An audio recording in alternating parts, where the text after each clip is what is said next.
Right now, the government shutdown could soon come to an end. Why it may not be good news for some, how a proposed bill from the Senate could impact the THC market in Wisconsin. Plus, the parent company of Facebook and Instagram breaks ground on a new data center in Beaver Dam.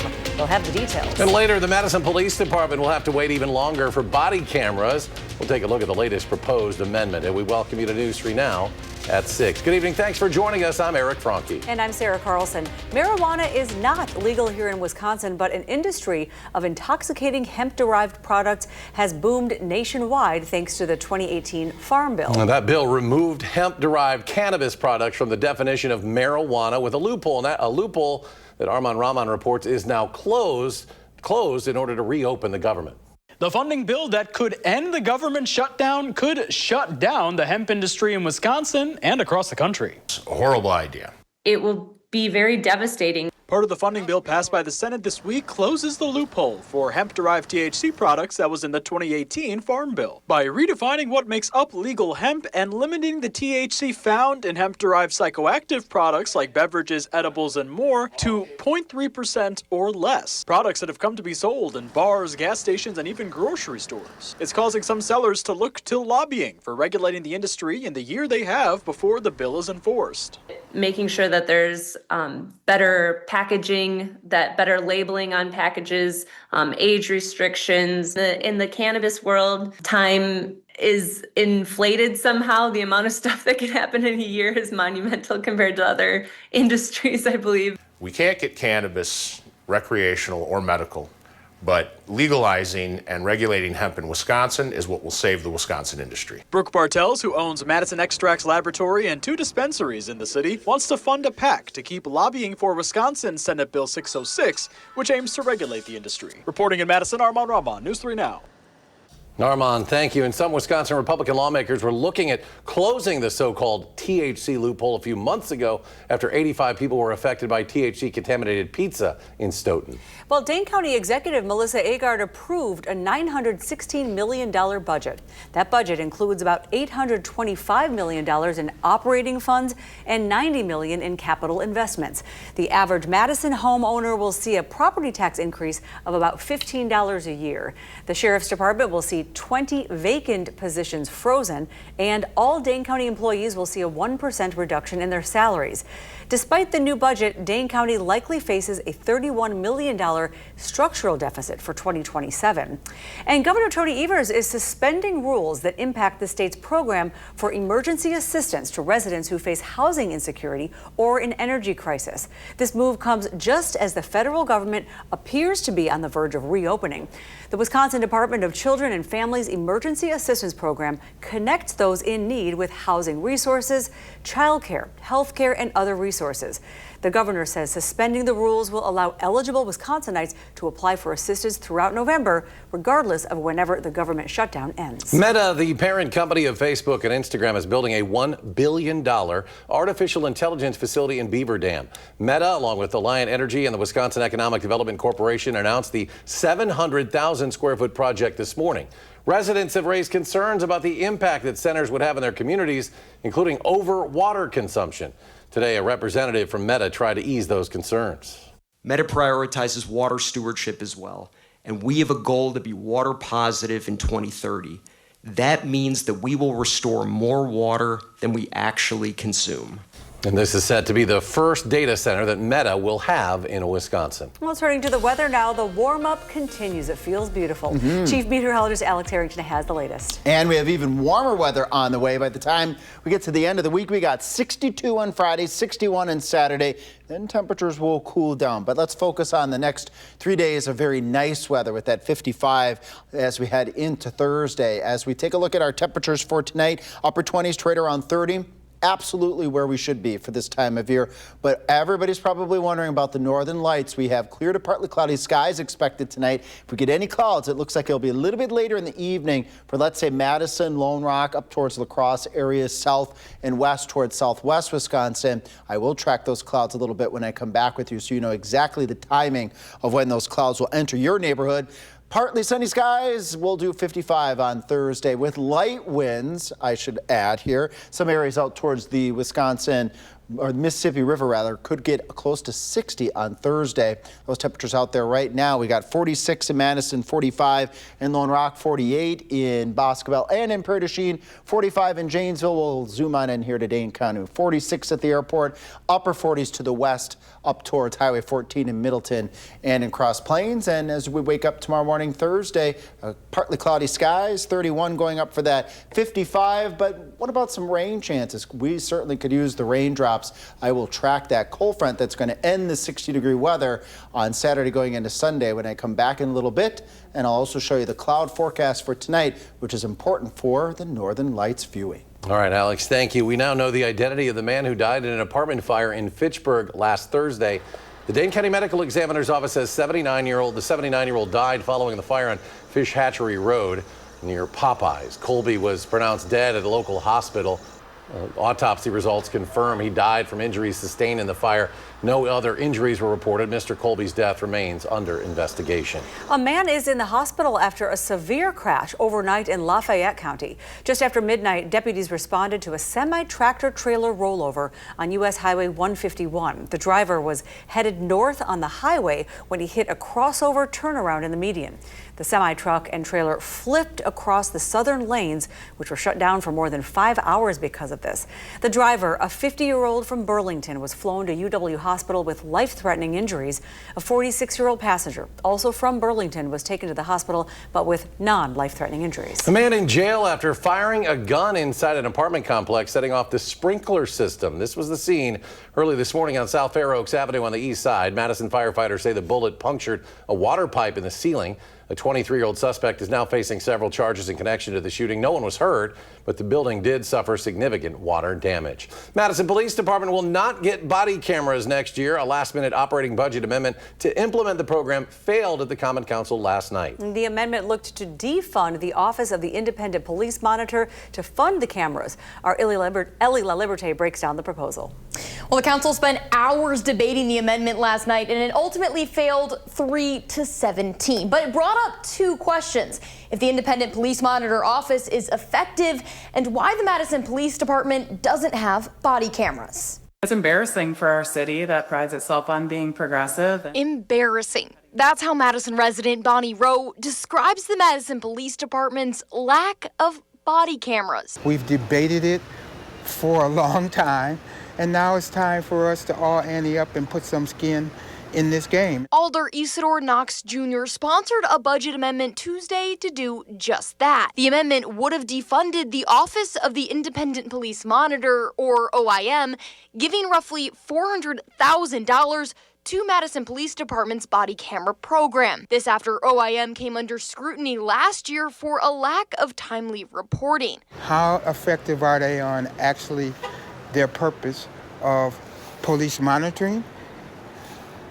They don't have the data. It's ineffective. The amendment would not have funded the cameras themselves, but rather 5 new positions to keep up with all the video files that would need to be processed. Money to fund the cameras directly would have to come from the capital budget. Police Chief John Patterson says he knows the department is behind the curve, but says there's a benefit to a police oversight office as well. I think both can exist. It's just a matter of figuring out where do we fund them. Common Council President Regina Vittifer voted against the amendment, partly because of current work in the OIM. There are 14 investigations right now sitting in that office.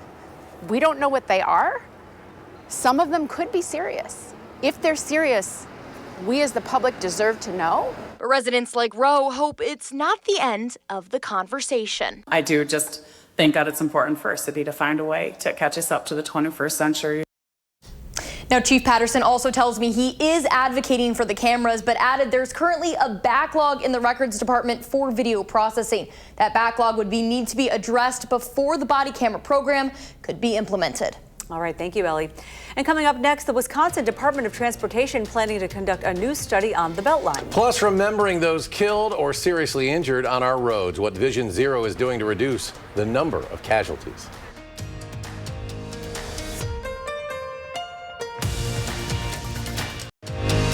You're watching News 3 Now at 6. Welcome back. The Wisconsin Department of Transportation is planning to conduct a new study of the Beltline. The DOT is studying Highway 14 in the city of Middleton all the way to County Road N in the town of Cottage Grove. They'll be taking a look at infrastructure, safety, operational, and accessibility concerns. A virtual public hearing is scheduled for December 4th at 5:30 p.m. on YouTube, allowing staff to present and gather feedback in real time. We have a link to that study website on channel3000.com. Well, this Sunday is the World Day of Remembrance, a day that focuses on all of those killed and seriously injured on the road. In Madison, community members and city officials gathered to mark the upcoming day, addressing efforts to achieve Madison's Vision Zero goal of zero traffic deaths and serious injuries by the year 2035.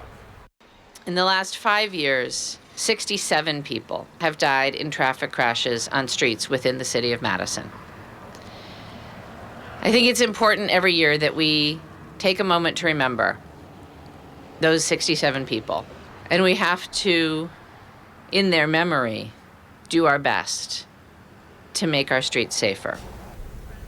Officials at the ceremony today highlighted improvements the city is making, including redesigned roads, safety infrastructure, and how that ties in with a recent decline in traffic fatalities. Still ahead tonight, we'll tell you how Google is taking action against text scammers. After the break, how the tech giant is fighting back against those trying to steal your information. And we have warmer weather on its way. Alex returns with just how high those temps are going to get when News 3 Now at 6 returns.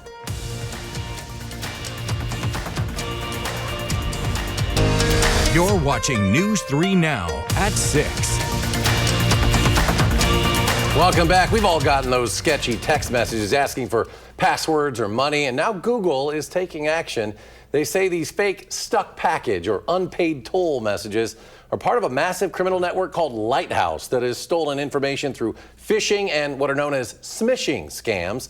Google is now filing what it calls a first-of-its-kind lawsuit under the RICO Act, which is typically used to take down organized crime rings. The case targets unknown operators listed as John Does 1 through 25, who allegedly built a phishing-as-a-service platform to power mass text attacks. Would this suit help victims recover any losses? I would say specifically no. The idea for this is to actually be a deterrent for future criminals to create similar enterprises. It's also to take down the infrastructure in and of itself. Now, the company says it found more than 100 fake sites using Google's logo to trick people into handing over passwords or credit card numbers. According to the complaint, Google estimates the group has stolen sensitive information linked to tens of millions of credit cards, and that's in the U.S. alone. The Goodman Community Center is getting ready to help families in need for Thanksgiving. It'll be here soon. This year's basket drive starts this Saturday, and we need your help. The center aims to fill 4,000 baskets with food and donations. News 3 Now is proud to partner again this year. You can start donating money online right now as well at goodmancenter.org/donate. Well, breezy but a lot warmer today, and Alex, sounds like we'll be even warmer coming up. Yes, even warmer temperatures on the way as part of the 3 things you need to know. We got 60s on the way by the time we get to Friday. Before that, the winds are going to ease on up as we go through the night tonight, going on into Thursday. And all important, the cloud forecast, because folks are probably wondering about the northern lights. And, well, I'm going to give you the cloud forecast in just a moment. First, winds are going to ease up here as part of the 3 things you need to know. 10 to 50 mile per hour winds, but they'll ramp back up by the time we get to Sunday as a cold front comes through Saturday night going on into Sunday. Tonight, clear to partly cloudy skies, temperatures in the upper 20s to right around 30. Best chances for clouds, I'm going to say, is going to be I-39, I-94 in areas off towards the south and towards the west, towards southwest Wisconsin. Southwest Wisconsin saw a lot of better viewing than areas north and east of Madison of the northern lights last night because they cleared out last night. But right now, those clouds are still off towards the west. Let's track them a little bit here because the reason why we still have a low to moderate chance of seeing the northern lights once again tonight. So here are the clouds here. As we head towards 8:30 at night, those clouds out over the prairies of northeast Iowa, southwest Wisconsin, a few high-level clouds. As we move a little bit further towards 10 o'clock, peak viewing for the northern lights is approximately from 10 p.m. till about 2 a.m., but space weather can be a little bit unpredictable, but that's the general period of time for peak viewing. And we have a couple high clouds building in Camp Douglas, Dells, Madison, Janesville, maybe a few breaks in southwest Wisconsin. Any of those breaks will allow you to look up to see the northern lights as we move towards midnight. Areas, again, as I mentioned, I-39, I-94 and points south and west. Best chance for seeing a couple of clouds, but it's filtered, meaning there will be hopefully some breaks so you're able to see those northern lights between those breaks. And then as we head towards 2, those clouds start to fall apart so that viewing, if their northern lights do present themselves this evening, the viewing will still be there at 2 o'clock in the morning. Temperatures tomorrow, 55 will be a common number, maybe even closing in on 60 out towards Prairie du Chien, which will be much appreciated if you want the warm temperatures. But how about some rain? We really could use some rain in southern Wisconsin. Low chances Friday and Saturday. I said in the 5 o'clock newscast I'd give you a glimpse of what that weather system looks like. Not a whole lot there. As we go into 2 o'clock in the afternoon, that cold front's coming through southern Wisconsin with just a couple of raindrops and breezy conditions. Unfortunately, not a big rain. And why is this important? We're down 4 inches for the year, and that's going to continue to rise, meaning the deficit. We need that rain because drought conditions are building across southern Wisconsin. On Saturday, we'll do 61, then that cold front comes through on Sunday. Cooler temperatures next week. There is, though, from a rain standpoint, a good chance for rain right now as it looks like Thursday and Friday of next week. But backwards building here for tonight. Clear skies right now, and those clouds hopefully will hold off through at least the late evening hours to get out. We want to see the northern lights again. Oh, I hope so. Well, quite a show last night. Yes, it we'll see if we can get more of that tonight. Yeah. Thanks, Alex, thank you. The Milwaukee Bucks are returning to WISC-TV this weekend. That's right. Morgan Murphy Media and WISC-TV have once again teamed up with Weigel Broadcasting Company to bring Bucks games to fans in Madison. The first free game to watch will be this Saturday when the Bucks host the Los Angeles Lakers. Coverage is beginning at 7 p.m. And coming up, the Packers prepare to take on the New York Giants without another key piece on offense. We'll hear from head coach Matt LaFleur next in sports.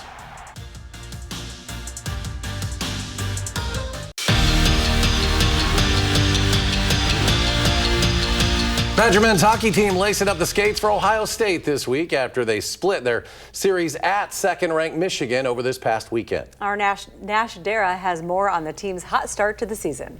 The Wisconsin men's hockey team is turning heads this year. The Badgers entered the season ranked as the 20th best team in the country, but now just months into the season, Bucky has already jumped 13 spots in those rankings. After a series split in Ann Arbor against the number 2 ranked Michigan Wolverines last weekend, the Badgers just keep on moving up the totem pole with more opportunity against another tough Big Ten Conference opponent in what Coach Mike Hastings thinks is the toughest conference in college hockey. From top to bottom, I think it's the deepest that I've seen just in my short time here. If you're not ready and you're not good, you can get embarrassed because the players on the other bench, the coaching staffs throughout the league, they're well prepared. And I think it's a great brand of hockey to be a part of because when you face a team like we did on Friday and Saturday, like we're going to do this Friday and Saturday, it makes you better. Because it pushes and exposes your weaknesses. Wisconsin is back at the Kohl Center this Friday and Saturday taking on Ohio State, a team that has given Bucky its fair share of struggles in the past few years as the Buckeyes have won 10 of their last 12 matchups against the Badgers. Here at the Kohl Center, Nash Dara, News 3 Sports. Thank you, Nash. And the Packers are looking to get out of a 2-game losing streak, painful after falling to the Eagles on Monday night. To make matters worse, the Green and Gold have lost another starter for the season. The News 3 Now senior Packers writer Jason Wilde has more on how the team is getting ready for the Giants on Sunday. So the Packers have lost Elton Jenkins, their starting center for the season. They also have had inconsistent play across their offensive line, both because of performance and because of injuries all season. Perhaps that's one of the reasons why the Packers' offense hasn't shown consistency as a whole.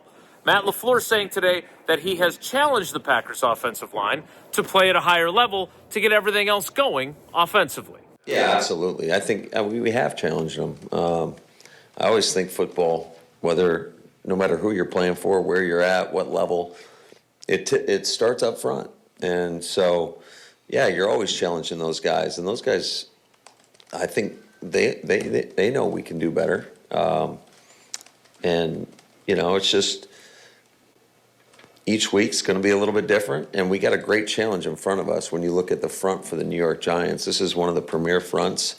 You know, very rarely do you go against a team that's got 4 first-rounders on it, and so it's going to be a great challenge for us. We'll see how the Packers' offensive line responds to that challenge on Sunday when they take on the New York Giants, one of the best defensive lines in football, with 4 first-round picks across the front of their defense. We'll have full coverage of that story and everything else leading into the game against the Giants on our website, channel3000.com.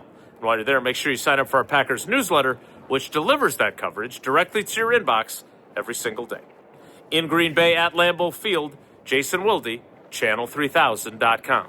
All right, Jason, thanks. Nice sunshine up at Lambeau Field, and we felt that warmth today. Hopefully clear skies for viewing tonight. Yes, another chance for the Northern Lights tonight. We'll be tracking the clouds, probably getting into the area by the time we get to 10, 11, 12 o'clock. Hopefully they'll be filtered clouds so we can still see up through for those Northern Lights tonight. As we head into the weekend, 60s, and then we cool down next week. More on those shower chances next week, tonight at 10. All right, entertainment tonight is coming your way next. And our next show is at 10 o'clock. Hope you'll join us. You can always also find us streaming 24/7 on Channel 3000 Plus. See you at 10.